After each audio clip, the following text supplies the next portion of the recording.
নওয়াজ নয়, কে হচ্ছেন পাকিস্তানের প্রধানমন্ত্রী? পাকিস্তানের তিনবারের সাবেক প্রধানমন্ত্রী নওয়াজ শরীফকে সামনে রেখেই এবার জাতীয় পরিষদ নির্বাচন করেছে পাকিস্তান মুসলিম লীগ। প্রধানমন্ত্রী পদে অন্যতম হেভিওয়েট প্রার্থী ছিলেন তিনি দেশটির পরবর্তী প্রধানমন্ত্রী হচ্ছেন এমনটা দেশে বিদেশে পর্যন্ত ছড়িয়ে পড়ে।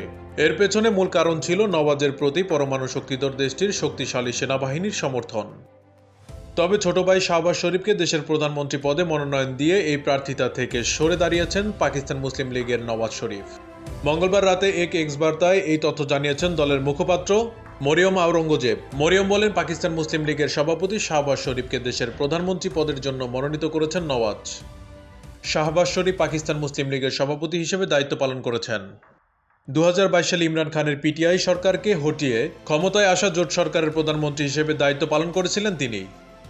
সেবারও পাকিস্তান পিপলস পার্টি ও পাকিস্তান মুসলিম লীগের জোট করে সরকার গঠন করেছিল।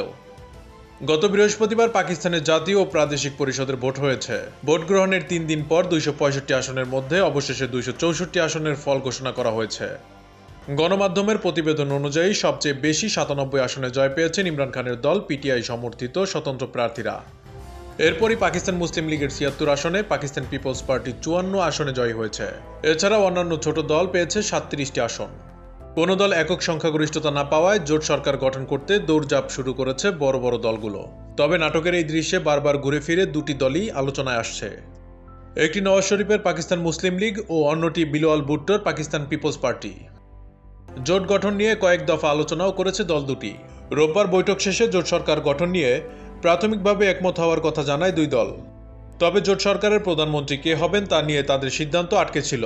প্রধানমন্ত্রী পদে পাকিস্তান মুসলিম লীগের নওয়াজ এবং পাকিস্তান পিপলস পার্টির ছিলেন বিলওয়াল। তবে গতকালই প্রধানমন্ত্রীর দৌড় থেকে সরে দাঁড়ানোর ঘোষণা দেন বিলওয়াল। এরপরই এলো নওয়াজ শরীফের এই ঘোষণা।